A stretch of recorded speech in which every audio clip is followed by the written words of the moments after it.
when we do that inner healing, then this kind of parenting comes naturally. And that's what we mean about breaking the cycle. Like, it's like breaking that cycle of reactivity, of treating our children in a way. It's called childism. Somebody named it that. I don't even know who did it, but it's like, it's like treating them not like they're human, basically, right? Like, we would never treat people around us, friends, coworkers, in the same way that we often see kids being treated. But we were just like, oh, it's okay, they're kids. We can yell at them. We can, separate them and go put them in a room by themselves. We can bribe them. We can threaten them. We can ground them. We can do all the ways that we treat them, because they're little. So somehow they're like not as human or something, right? I know that we don't consciously mean any of this, but this is what the patterns that we've been in. You're listening to episode number 92 of the MomTalks with Christa podcast. Thanks for joining me today, guys. I hope you're having a great week so far. I cannot wait for you guys to listen to today's episode. Sometimes I jump on with different guests and like right away we just hit it off, and Crystal was one of those people. And it's not because our names are very similar, but she just had lots of great tips, but we'll get to that in a second. First, just some notes for this week. Today we have our monthly Facebook room. By the time you're listening to this, it might be a little too late.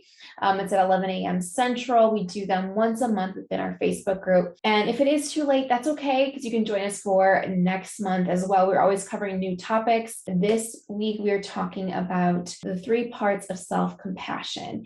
And this is a more in-depth discussion with notes, but it's so important to dissect and talk about and break this down and understand how we can have more compassion for ourselves.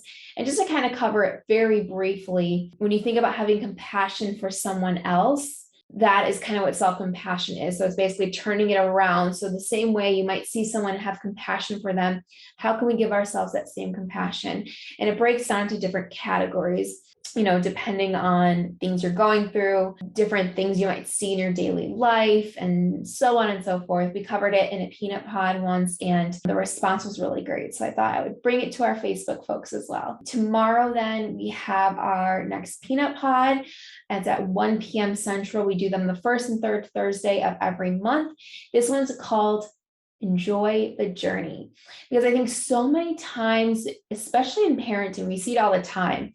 We rush to the next milestone, right? Where we can't wait for the next milestone, or other parents are telling us, oh, just wait till they get to blank stage, or just wait till your kids are blank.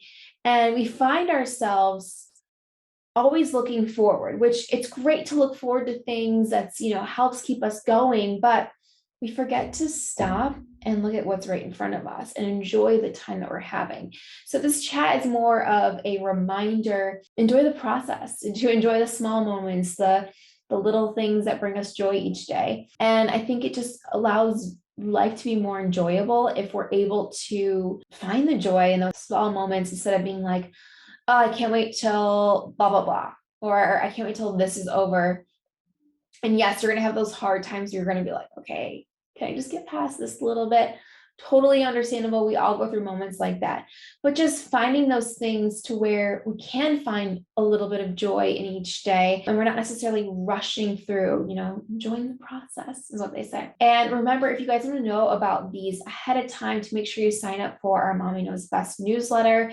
And the way you can do this is in our show notes. You can click on the link there to sign up as well. In our Facebook group, if you join, new members always have a chance to join a giveaway, sign up for our newsletter, and then on our website as well. So lots of different places you can join. In these newsletters, we talk about upcoming events, sneak peek giveaways, sneak peek product releases. So if you guys are big fans of us, you've got to get on this list. It's how our beta testers try out our products first. There's so many opportunities. But my actual favorite part of it is highlighting real moms from the group.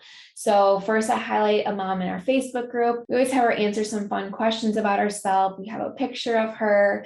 And then I always choose some kind of expert to highlight. So in this one that actually came out, it'll be last week now, we highlighted Dr. Amna Hussein, who is a lactation consultant and pediatrician. We've had her on the podcast before, and it's just fun. And I think super important to highlight these different experts, because if you're ever in a spot where you're like, you have a question about something that's very niche in a certain area regarding parenting, you can open up our email and see like, oh, who do they recommend? Who have they had on the podcast before? Yeah, we have tons of amazing experts. So I always have a really hard time picking one.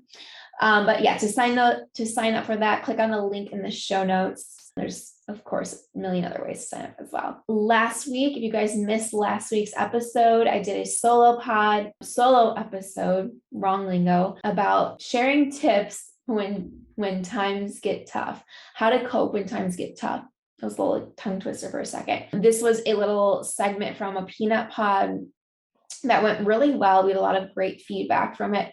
So if you missed this one, I highly recommend you go back and check it out. Of course, I don't share anyone speaking. It's just me speaking to everyone, but it was a really great conversation because I think a lot of times, when things are going really great, it's so much easier to do the things that bring us joy. Like, oh, I'm going to go outside for a walk. I'm going to journal, or I'm going to spend time with my kids, whatever that is.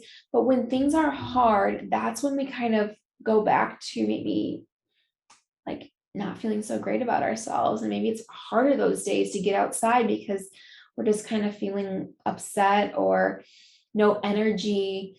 So if we can plan or kind of investigate ourselves and what makes us feel happy and what makes us feel joy, then we kind of know where we can lean when we need those moments.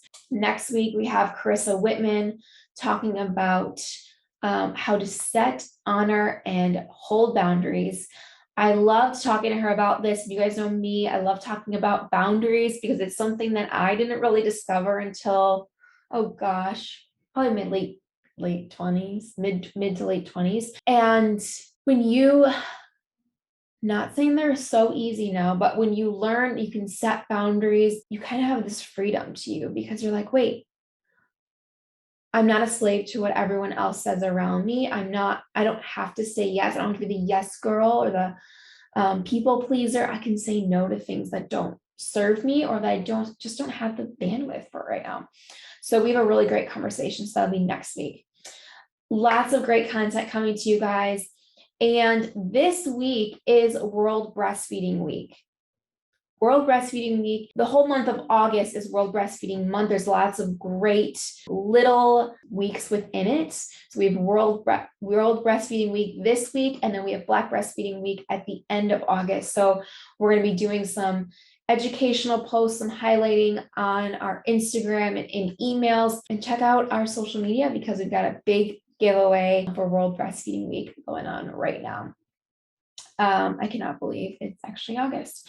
Took me a minute to realize. But anyways, so if you guys ever have any questions or suggestions for things you would like to see coming up, please reach out to us on social, or you can email us at info@mommyknowsbest.com.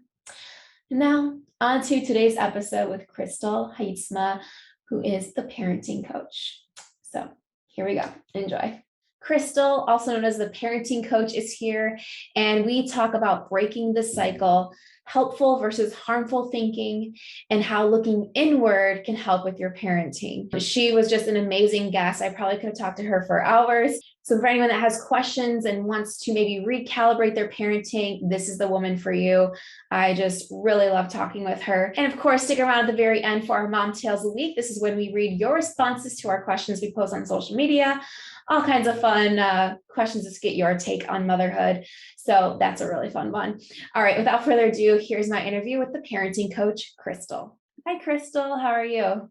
I'm so good. How are you? Good. Well, thanks for coming on today. I am so excited to talk to you. I know we have a lot to cover, but first, can you kind of just talk a little bit about who you are and what you do? So I'm a parenting coach. I'm actually a certified life coach.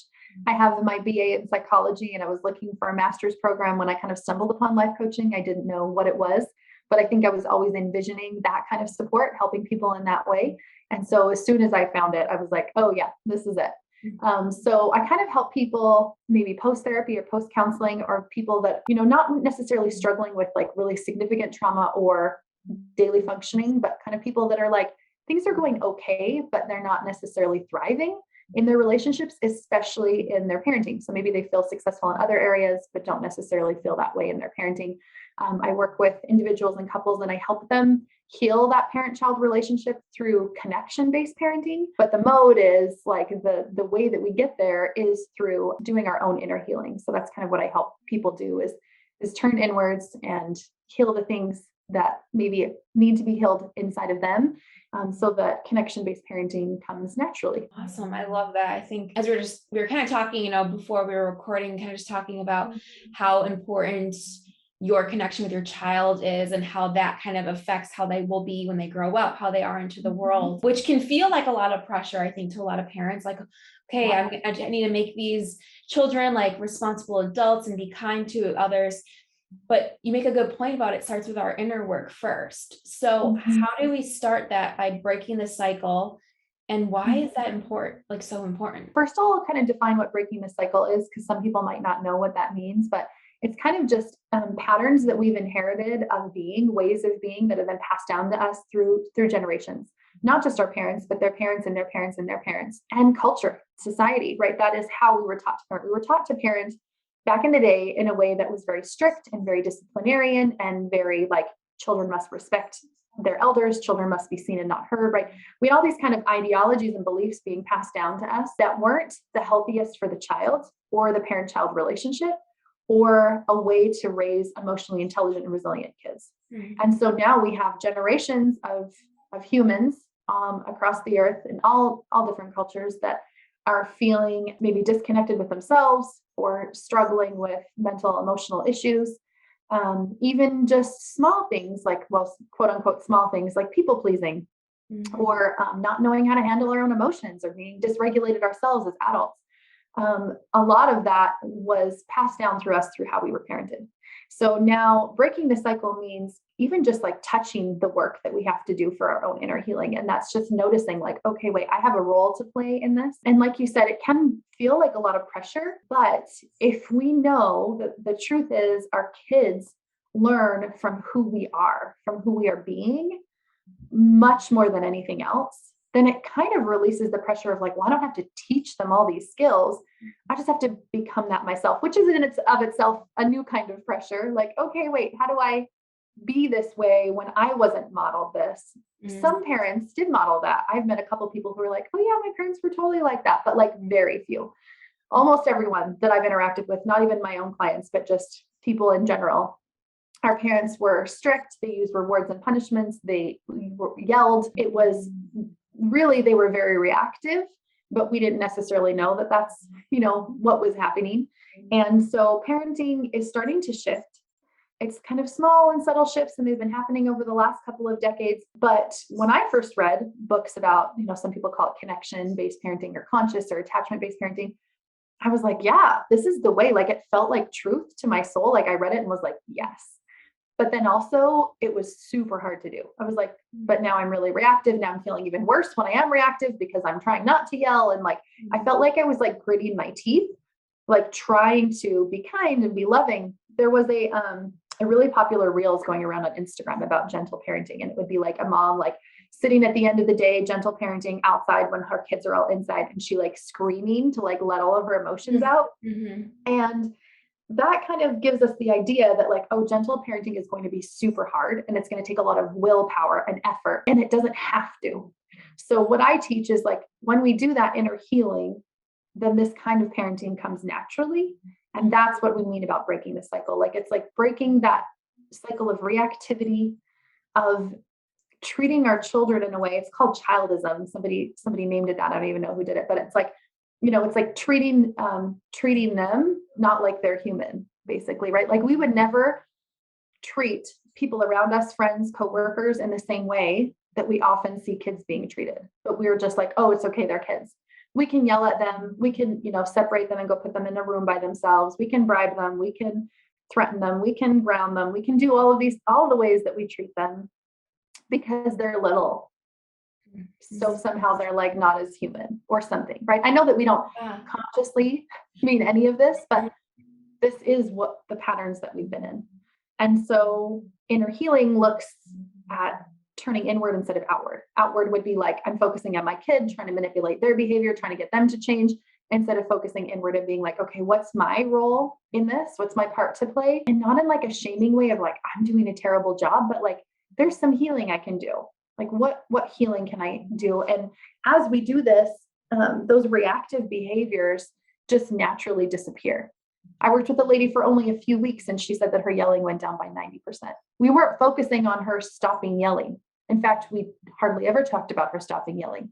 Mm-hmm. She was just turning inward, healing herself, loving herself, having compassion for herself. I don't know if that answered your question, but no, definitely. And beyond. No, that was amazing because, and you make a really good point about, like parenting, like when you treat your child almost like they're not human or they're not a full human, so it doesn't really matter, or because it kind of comes to this point of, like maybe some parents are like, oh, well, when you're a teenager, you have more freedom, or when you're off to college, you have your own freedom. But then how do you know, like when am I allowed to like think for myself, or when am I allowed to, how am I allowed other people to talk to me because I've been taught this way my whole life? So you make a really good point about that kind of like inner work is going to help your child kind of then regulate their own emotions just as you kind of regulate your emotions. Yeah, because we actually learn how to regulate through co-regulation, which means a calm, attached, connected adult being there for us. And we think we teach our kids this, skill through sending them to therapy or counseling or talking to them about it or reading them books about it. But really, almost everything that they learn is learned through who we are and how we handle things and us modeling that, which can feel like a lot of pressure, but also like we don't have to do it perfectly. Like perfect parenting or perfect humaning in general just leads to more shame and more burnout and more reactivity.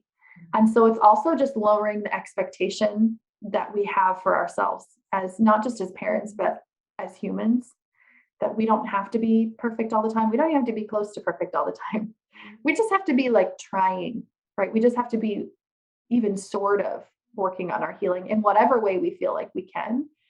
That will hugely impact our kids and their kids and their kids. We don't have to break the entire cycle ourselves. We don't have to be like, okay, I was passed down this way of parenting for the last however many generations, and now it's all up to me. We can just start.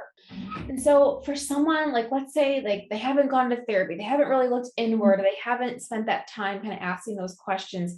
How do they know they need to break a cycle, or what parts of the cycle they need to break? Because like you said, it doesn't need to be everything they're doing, maybe certain parts. So how would they kind of start that process of looking inward and seeing what pieces they should start over? I think going back to the whole childism idea, it would be looking at like, how do you treat your kids? Do you treat them the same way that you treat your partner, your colleagues, your neighbors, random people in your community? Do you treat them all the same? Or do you find that you are treating your kids with a more power over? And I think of it as power over versus power with. So power over would be I'm kind of controlling or coercing or manipulating. I'm wanting something. And oftentimes we want them to change, their behavior to change, so that we can show up in the way we want to as people. And we're like, oh, it's really hard to do if our kids aren't listening, if our kids are yelling, if our kids are whatever. So it takes a lot more emotional maturity to show up in the way that we want to in the world, even when other people around us aren't, including our kids.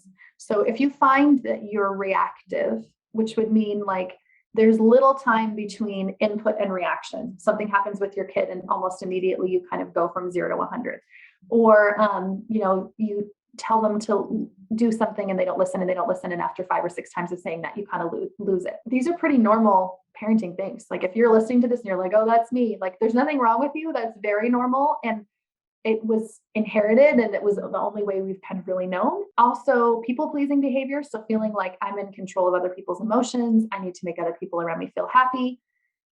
Feeling really uncomfortable with big emotions. So if you feel anger, if other people feel anger, if you feel sad, if other people feel sad, and you don't like how that feels and you're really uncomfortable with it and you try to kind of avoid that, that's another kind of thing. Another one would be internalizing things. So if my kids have some, negative behavior that I don't appreciate, and I make it mean that I'm not teaching them right, or I'm not doing enough, or I'm a bad mom. Also internalizing failure. So if you make a mistake, you do something wrong and then you're like, oh, I'm a terrible person. There's lots of different ways we can notice that we need. I honestly think it's helpful and supportive for everyone to do their healing, because even if you have done healing, gone through things, there will always be another layer. I was just doing an Instagram live with someone and I said, it's like an onion. We're like peeling the layers of an onion. There's always more layers to this.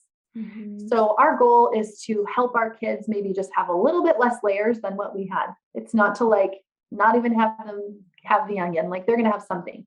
Mm-hmm. But it's just helping them, setting them up as much as we can, and ourselves, and that there'll always be more layers for us too. I don't imagine that there would be a time in my life, even like if I lived to a quite old age, where there wasn't some way of being or thing that I could be growing or healing or learning. So yeah, so I think it's a lifelong process, but it's just deciding to start that process. A lot of us are so busy and distracted by things happening in the world that we just go, live our lives, and don't really turn inward, pause, reflect, think a little bit more about our thoughts. That's what I work with. I do a lot of mindset work. So about our thoughts and our feelings about us. Interesting. And so as you're talking, I was kind of thinking too about, it's kind of like off the, I don't know, maybe kind of off the plan we were talking about, but so a lot of women, a lot of the moms in the group too, talk about being people pleasers or recovering people pleasers. They're very aware of that. And you kind of mentioned like how that's something that can be taught as a child. So for people that are kind of aware of it and they're like, well, I don't want to teach my child to be that way.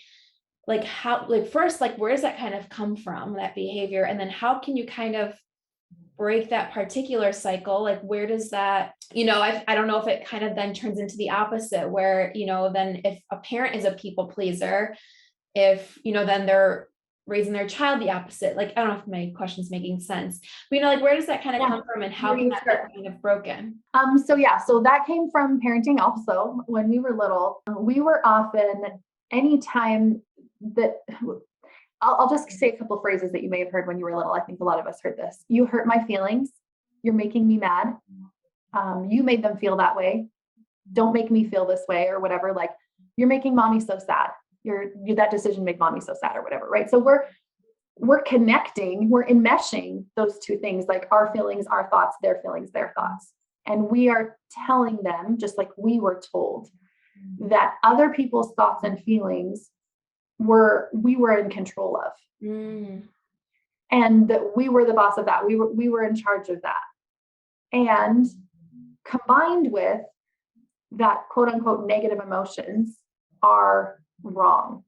So anytime we maybe like cried a lot or yelled or were mad, anytime we felt any of those emotions, we were like sent to our room, yelled at, timeouts, grounding, spanking, all of those things. And even if it was like based around a behavior, as when we were little, subconsciously, we didn't notice the difference between that behavior and emotion. We were just like, oh, I felt that way. That feeling must not be okay. So a lot of this was happening subconsciously, but it was because of how we were taught, the words that people said to us and how we were dealt with. So now we grow up, there's other factors to it, but those are a couple of big ones. Now we grow up as people pleasers, which means that we're uncomfortable with any of those quote unquote negative emotions, and we don't know what to do with them, and we don't like it when we feel them or when other people feel them. So we have to help them stop feeling them so that we can stop feeling that. So everybody can just go back to feeling calm and normal, because that's like the way life should be. And then B, that it's our responsibility, right? That we need to make people around us feel calm and feel comfortable and whatever. Like, that's definitely the feedback that I got when I was little, was like, if I did something wrong, if I had some sort of misbehavior, that it was like my fault that my parents were mad, like that they were yelling, that they were screaming. I was like, oh shoot, this is my fault. And I don't like how this feels. So I'm going to try to do whatever I can to stop this from happening. So I would say that the biggest way to help this is to be comfortable with uncomfortable emotions in your own body for yourself. And the more that you can do that, the more that you'll be okay with everybody else around you. And how this ties into people pleasing is, if somebody asks me to do something for them, and inside I'm like, no, I do not want to do that. But I'm like, oh, they're going to be mad. They're going to be sad. They're going to feel uncomfortable emotion. So I better stop that. And I better say yes. But if I'm totally fine with uncomfortable emotion, I'm going to be a lot more open to being me, to saying what I want to say, to being who I want to be, to giving the answers that I want to give, to just being so much more authentically me because I'm allowed to, because it's okay that other people might feel uncomfortable. And this doesn't mean that I'm just going to go and be like, I'm just going to be mean to everybody because it doesn't matter. We still are in control of the influence that we're bringing into a situation. If we come in like mad and yelling and screaming at everybody, like definitely going to influence the people around us. But if you've ever been in a situation where somebody came in and they were just mad and screaming and yelling, and your mindset was something like, wow, they must be really having a tough time, or they must be having a really hard day, or like, I wonder what is going on with them. Holy cow. Right. Versus like, this isn't okay. And how are they treating me that way? Right. Like there's such different thought stories that we can have in those situations that would make us feel really differently. So one of the times we might be feeling a little bit more compassionate for them, or just like a little bit more calm or chill versus feeling really reactive and angry ourselves. So anyway, so the first step, I would say, like the biggest step, is to get comfortable with those uncomfortable emotions in our own bodies, and allow our kids to do the same. Like our kids do not have to be happy all the time. They shouldn't be happy all the time. They don't need to be sad all the time. In fact, happiness only comes through moving through sadness. Dr. Gordon Neufeld said that, but I loved his description of it. Like we can't move to happiness without moving first through the sadness. Like that's what true happiness is. So we have to allow the whole spectrum of emotions, the 50-50 of life, where half of it's going to be kind of crummy and not feel great and be uncomfortable, but that's okay too. And then the half that feels a little bit lighter, and a little bit more peaceful, and a little bit more enjoyable. And that is the reality of the human experience. It's not that we need to be feeling pleasure and happy and excitement and joy 100% of the time. That's not reality. And the more that we can accept that, and I would say, secondly, get to know ourselves, like our authentic selves. Like a lot of times in motherhood, we disassociate from our own identity. That's amazing point, because I think so many times, we're told like, if you're sad, kind of like hide it away or brush it away. And then even as you kind of get older, you're like, okay, I let myself have like this little time to be sad, then I got to move through it quickly without actually like feeling like why we're sad or why we're feeling something. So that's a great point about if we're kind of more in tune with our emotions and how we feel, it's going to make our children more comfortable with doing that as well. Yeah. Amazing. And so you talk also about the difference between helpful and harmful thinking. So can you kind of explain what that is? And then, like how can we kind of start realizing this in our own lives, and how can it help us? So I want to first say a caveat of this is not toxic positivity. Toxic positivity is you should feel happy all the time. Right. I just finished giving my whole rant about feeling uncomfortable emotions. So no, it's not you should feel happy or think happy thoughts all the time. But it is starting to question your own stories. So your stories are your perception of the reality around you, your perception of anything that happens around you. We all have different perceptions. Like you and I could be in a room, somebody could say a phrase to us, and I could interpret it exactly the opposite way that you do. And what's going on there is that not only are we perceiving it in that way, but it's always think, feel, do. So the way that I think creates how I feel. That's what fuels my emotions. And then my emotions are what fuel my actions. So it all starts at that thought level. So helpful or harmful thinking would be like, harmful thinking could be thinking really terribly about me or about the situation or about the other people, which kind of just keeps me in a low power mode, like as in I don't feel like I have power to change things. And we're going to do that sometimes. So the first step is just awareness. Like, what am I thinking about this? And the most impactful thing we can change as far as any of our thinking, or in fact, anything we've said today, is our own self-concept, which is our own relationship with ourselves. We have a relationship with us, just like we do with other people. We're often very self-critical. Naturally, we have more negative thoughts than positive thoughts. Usually we don't think super highly of ourselves often. And so a lot of that is just noticing our own self-concept and starting at that thought level, because our self-concept is the lens through which we see everything else in the world. So if we're both back in that room and somebody says something to us and I interpret it in a completely different way than you, often it's because of our own lens of our self-concept. It's like filtered through how I think about me first. So if my kid doesn't listen to me. I tell him to stop playing toys. I'm like, put your toys away. Let's go for dinner. Put your toys away. Let's go for dinner. And he's like continuously not listening. And then I freak out. Okay, why? What about that is making me lose my cool? Like, what about that behavior is like so triggering to me? Is it that I feel like kids should always listen? Is it that I feel like I'm a bad mom, and if I was a better mom, he would listen to me? Like, there's going to be a whole bunch of self-concept kind of mumbo jumbo in our head mixed in with this, which is going to alter our perception of the situation. And the reason why that's so impactful is going back to think, feel, do, the way I think about me, about other people, about the situation. That creates how I feel, and that fuels what I do. So I think of it as like an outfit. Like, I put on this outfit today, and maybe this outfit makes me feel really good. I'm kind, I'm connected, I'm calm, I listen to other people, I pause, I reflect, and I'm like, oh, I love that outfit. I love how I show up there. And maybe that belief is something like, I feel good about me. I love myself, or I love the world. Like, I don't know what that belief is for you, but we all have different beliefs about ourselves. Mm-hmm. And then if I wear a different belief that's like, I'm a terrible mom, or I'm not doing enough, the whole I'm not doing enough program, we get on repeat, and I'm not enough, we get that on repeat also. That's just part of our brain. And so it shows up a lot. And oftentimes that outfit isn't one that really serves us. And so it isn't like about thinking happy thoughts, but it's about acknowledging what I am thinking in the first place, bringing awareness and mindfulness to what I'm thinking about myself and others, and then intentionally choosing thoughts. I'm not going to be able to necessarily switch my self-concept overnight. Well, not necessarily. I don't think anybody can do that. Mm-hmm. It's going to take some work, but the first step is just becoming aware of what I even do think. I love that, because I think a lot of times our mind just kind of runs on autopilot, and it tells us things before we can actually acknowledge it. So we might feel crummy because we woke up with a crummy thought, and then it just kind of carried us. So it's a great point about being just more aware of our thoughts, and then seeing how we can kind of alter them, in a more helpful way. And I like that you preface that too, because I think there is a lot of toxic positivity out there right now too, with,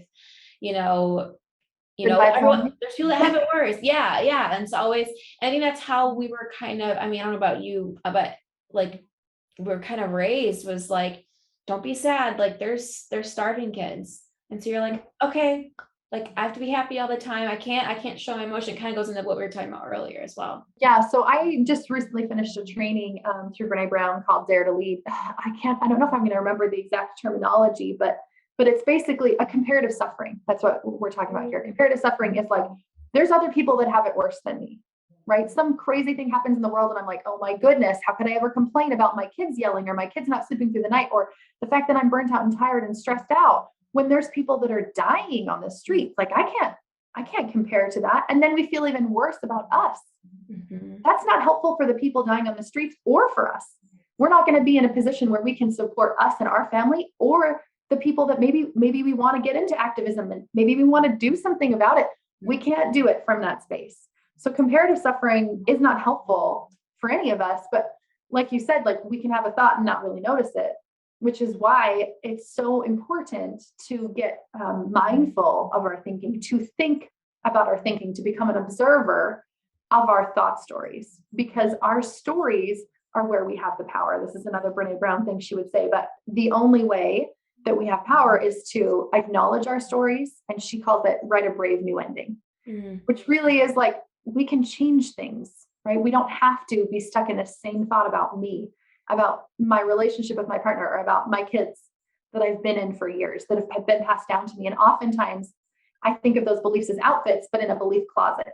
And this closet is full of beliefs from other people that have been put there in her subconscious, that are like old and broken, and like, well, how is that outfit even in there? Like, it does not fit me at all. I do not like how I show up in there, but it's still in my belief closet. So I really think, like, going back to like, how do people know if they need to do the work?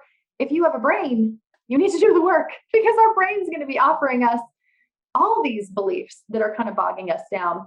And when we can start to be mindful of them, then that's where the shifts can start to happen. I love that you just said it, because we were just kind of talking in the last interview about how people are kind of afraid to change too. People get really stuck in their ways. But it's never too late to change. We're humans, we grow and we evolve, but it can be so scary to some. But if something's not working, or yeah, like you said, you don't like that outfit anymore, it doesn't really work with me, it's okay to kind of maneuver in a different way that is going to work better. Yeah, I coached a lady who was in her 70s, and she was like very coachable, and she had some thoughts that were really difficult for her that she was like switching around, and like I just thought, how amazing is this? Like, I want to be 70 and I want to still be open to change and to growth. Mm-hmm. And that doesn't mean that I have to hate on myself right now and be like, oh, I'm doing everything wrong. It's actually the opposite. Like the first step of everything is awareness. And the second step would be acceptance. Accepting that I have those thoughts and beliefs, accepting that my life is like what it is, that I was passed down these beliefs, that some of them I've chosen and I don't even know that I'm choosing them, that I'm choosing all those outfits, accepting me as I am. But like, we're all humans, we're all just messing up, and that's totally fine. There's nothing wrong with us. There's nothing wrong with us that we're making mistakes and that we're failing. And I think that's one of the things I really want to teach my kids. That's what I really believe emotional resilience is their ability to feel and process shame, especially that idea of like, I'm not good enough. For them to feel and process that shame so that their mistakes and failures can turn into learning and growth opportunities instead of keeping them stuck and making them feel terrible about themselves. And they learn that through us being that first. I think you covered a big thing there too, is that a lot of times people think like, oh, if I go to a coach or if I do personal development, that's saying I'm not enough right now. But you made a good point about it's actually the opposite. You're just leaning into the fact that you're ever evolving, but you are enough right now. Always. It's just Always. ever evolving. Yeah. Yeah. And it's that acceptance of like, I am enough right where I am that actually helps us to shift and grow. And so it's kind of a weird dichotomy in that we like come in and we're like, I need to change all these things that I don't like about myself. But then like the first step is like just loving yourself where you're at, like being okay. Like our worth isn't tied to productivity. Our worth isn't tied to how quote unquote good of a mom we are. Our worth isn't tied to anything else. It's just our worth. It's just there. It doesn't change. Right. It's just like people use the $20 bill concept. Like if you ripped it or not ripped it up, if you scrunched it up and got it all dirty and everything, is it still worth $20? Yeah, it is. Like it doesn't, like that value doesn't change. I'm sure there's a better analogy than that now, but our worth, our value doesn't change. It's not dependent on how much we do or don't do. We do not have to be productive ever. Mm-hmm. That doesn't change our worth or our value. It's just inherent. We just have it already. And so the more we can believe that about ourselves, that will naturally shift how we show up in the world. That's like that Reels I was talking about where that lady was like, yelling at the end of the day because she was so exhausted. The opposite of that is that if we love ourselves enough where we're at, if we're okay with our mistakes, we love ourselves through them and have compassion for ourselves, it's not so much willpower. And that compassion piece we want to feel for our kids comes naturally from self-compassion. The more self-compassion we feel, it flows out of us. It's like a cup that overflows. If we're constantly pouring into our self-compassion cup, it will overflow. If we're constantly filling into our self-confidence and our self-love cup, it will overflow. And everyone else around us will be influenced by that energy. Oh, it's amazing. I love that. It's very encouraging the way you talk about it too, because it's knowing that you can take that first little step or, and it's loving yourself and that is going to kind of just, spread when you kind of make that first little step and be more aware of it. So what is the biggest mistakes parents make when it comes to parenting? And this is not to say if you're listening and you currently do this or your parents did it that makes them bad, but it's just kind of a mistake or something that you see a lot of times happen that could be worked on maybe. I would say it's this, what we've been talking about, turning outward instead of inward, thinking that it's like our kids that are the problem and it's their overreactions and it's their problematic behavior that's causing everything to happen. It doesn't really matter who's to blame or what's happened in the past or whatever, but turning inward just means like, what's my role in this? What's my part to play? Where's my own inner healing at? I talk to a lot of people who are just like, well, I don't have the time, or I don't have the money. There's so many helpful, supportive resources out there. I have people listen to my podcast that are like, I totally changed my relationship with my kids just by, implementing these tools. Like, that can happen. There's so many free resources out there. There's just so much help available. So I think just deciding that we're worth it just because we are, not because we're going to be better moms or better parents or better people or better employees, just because we just need to work on ourselves, just because we are worth it, our inherent worth. So yeah, just instead of focusing outward on all the things that you're struggling with your kids, take some time to turn inward. Yeah. I just heard on a podcast recently where they talk about how, when you're a kid and you look up to your parents, like they're like this perfect human being. And you're like, wow, when I'm their age, I'm going to have it all figured out. Mm-hmm. And then you get older and you realize, okay, my parents aren't perfect. No one is. And then it's just kind of this, like, it's almost this like weird realization where you almost like look inward and you're like, okay, like, these people that I looked up to, they're no more perfect than, it's just like this interesting like thought you kind of have. I don't know, just made me think of that when you're talking about looking inward and, realizing that when you are an adult, when you are a parent, your work isn't really done. You're not, and it's okay that you're ever evolving. Yeah. And I think that is the one thing that goes against perfect parenting, right? Is that like, we aren't perfect parents. And I don't think we should be telling our kids that we are, right? Like backing it up all of the time. Like, I think it's okay for us, not I think it's okay. I believe that it's even more emotionally healthy to show them that we're not perfect. So for instance, maybe we do lose our cool. Maybe we do yell at them. Maybe we, I don't know, just don't speak to them kindly or a little bit more rough. And then we calm down and then we come back and we apologize and we reconnect. And we accept that mistake. And like, that's the difference between guilt and shame. Guilt is behavior based. It's like external, like I did this thing wrong, versus shame is like, I am wrong. Mm-hmm. And so if I can like move through my own shame of that process and process through it and move to like, okay, I didn't love that I reacted that way. And I go and talk to my kids about it. And I'm just like, let's have a do-over. That had nothing to do with you. I was feeling really angry and I didn't respond the way that I wanted to. Let's try that again. That whole concept of like good enough parenting, I call it B- parenting. Sometimes it's a little less than B- around here too. And I'm okay with that. That is what teaches our kids all the time that we're not perfect and that it's okay for them not to be too. I love that. Like normalizing failure, normalizing mistakes, because everyone has mistakes. Everyone fails from time to time and that's okay. And then they're going to feel better about it when they're older and they make a mistake because they're like, yeah, okay, it's normal. It happens. So what's one thing that you wish all moms listening would know, or something that you could tell all moms? That you're enough and like really feel it. Like even for just a second, that it doesn't matter how much you're doing, what you say, what you're not doing, that you as an individual person, just you, separate from your kids, separate from your family, are enough.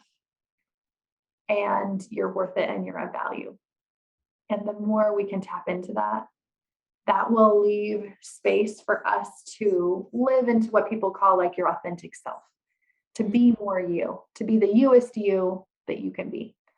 And that happens through first loving you and accepting you. So one thing I'll quickly add too is that positive affirmations don't always work. Like if I'm like, I'm enough, and I'm like, I'm not believing it anymore. It's usually because there's some thoughts blocking you from believing that. Mm-hmm. So it's digging into like, why don't I believe that yet? What beliefs do I have in my belief closet that are stopping me from putting this new belief in the closet? Mm. And it's removing those beliefs first so that there's more space for the beliefs that we want to have. Wow, that's a great way to put it. I love the metaphor that you use.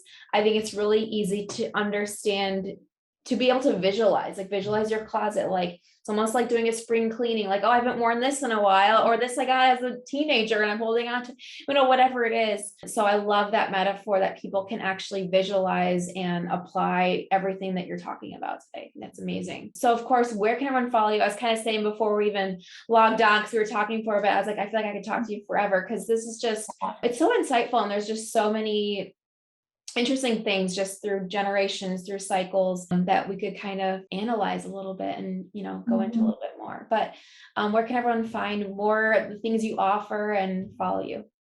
Yeah, so I'm on Instagram. I'm the.parenting.coach. And my website is www.coachcrystal.ca. And I have a podcast called the Freedom Moms Podcast, where I combine mindset, emotion work with connection-based parenting. My focus is specifically for parents with more strong-willed, highly sensitive kids, or maybe neurodivergent kids, because that has been my experience. But I work with parents, individuals, kind of anybody that feels like parenting is still a struggle, and maybe you feel success in other areas, but you're like, parenting is just not quite there yet. So this work is just so worth it. The inner healing is just so worth it. So reach out to me, send me a message, tell me your thoughts on this podcast or questions that you have about it. And yeah, that's where you can find me. Awesome. And I always like to end with one final thinking question. And this might relate to things we've already talked about, and that's okay too if we repeat. But if you could have a billboard made today where you could share one tip with moms everywhere, what would you have it say? For sure, it would say, you are enough. For sure. Like, I think that's the message that needs to be shared with everybody. Like, every time that I start thinking about it, I get emotional, because I'm like, we just need to believe that about ourselves. If more of us believed that about ourselves, we would treat ourselves better. We wouldn't allow other people to treat us as poorly as sometimes we do. We would stand up for ourselves. We would love ourselves. We would take care of ourselves. We would nourish ourselves. We wouldn't get into like motherhood martyr stuff. And we would live more authentically in who we want to be and how we want to show up in the world. And there's so much power in that, so much power in parenting, in motherhood, and just who we are. Like, we'll just be such an influence for good when we can believe that. Awesome. Amazing. Well, thank you so much for coming on, Crystal. It was, like I said, awesome talking with you. This was just a really, really great episode. All right, guys, it's time for our Mom Tales of the Week. And this week we kept it short and sweet, a nice little question. What is the most rewarding thing about raising kids? We got some really great answers. So we're going to share some of our favorites here. All right, number 1, Jordan. Mine is only 7 weeks, but I just love the little smiles he gives me. Oh, and the snuggles. Love that. Number 2, Jillian. Watching my son learn things and use them in his day-to-day life, all because of me. Very rewarding, raising a good human. That's so sweet. I love these answers. Number 3, Shannon. Seeing something you created grow up and become who they are. Number 4, Judith. Watching my son learn, watching him grow, and seeing him grow into his own person. It's the most amazing feeling in the world, seeing him so happy and laughing all the time. It makes my whole soul when I hear him laughing. Something pretty cute is when he watches his cartoons and something will make him start laughing his butt off. He'll look at me each time almost like he's saying, OMG, Mom, do you see this? It's hilarious. I love that. And I love that he's looking at you for like validation of laughing, like, hey, do you see this? This is funny. And yeah, I love hearing about these sweet moments. Number 5, Kimmy. Being called mom. Number 6, Ashley. My 4-month-old has started giggling when I do something funny and has been reaching out his arms to me when he wants me to hold him. Oh, that's so sweet. Oh my gosh, I love that. And I love like seeing babies that small laugh, because it's like the littlest thing can make them laugh or they think is funny. And it's just like this like magnetic field, because as soon as a baby starts laughing, like you have to start laughing. And it's just this overall amazing. Number 7, Carrie. Number 7, Carrie. My first grader came home and told me that she stood up to a bully that was being mean to her friend on the playground. Proud mommy moment for sure, and rewarding to know I'm raising her right. Oh, that makes me so sad though, that like in first grade, there's already bullies. I mean, I don't remember back that far to be like, were there bullies?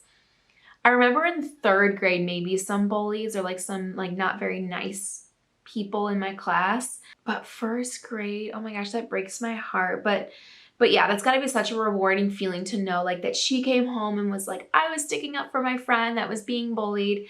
So that's an amazing, amazing feeling. Number 8, Lori. My 2 girls are so different, almost complete opposites. They are 2 years apart, but it's so amazing seeing them grow into their own little humans. Even though I've raised them the same way, it's so cool to see how different they are. Despite their differences, they are still each other's best friends, which I love seeing. I hope it stays that way when they get older. I think that's so interesting too, is that some personality traits seem to be formed like when they're babies or toddlers. Like obviously like you grow and you learn and adapt new traits. But it's just so funny, like seeing some kids like when they're toddlers and how they've kind of like grown into those, similar traits. And all growing up in the same household. Like my parents always say that myself and my 2 siblings are so different, but we were all raised the same way. So it's so interesting to see. I love that.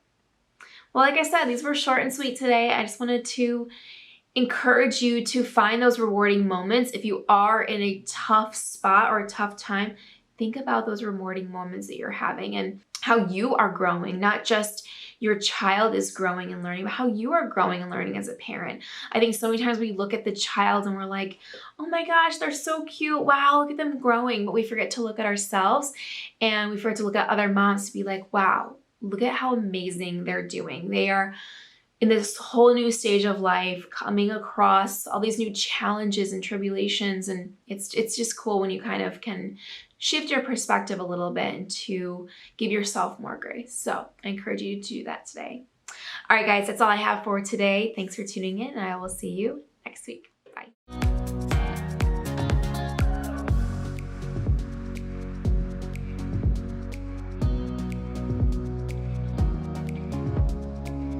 Thank you so much for watching this episode. Before you go, make sure you like, subscribe, and ring that bell so you get notified of future episodes. We release new episodes every single Wednesday.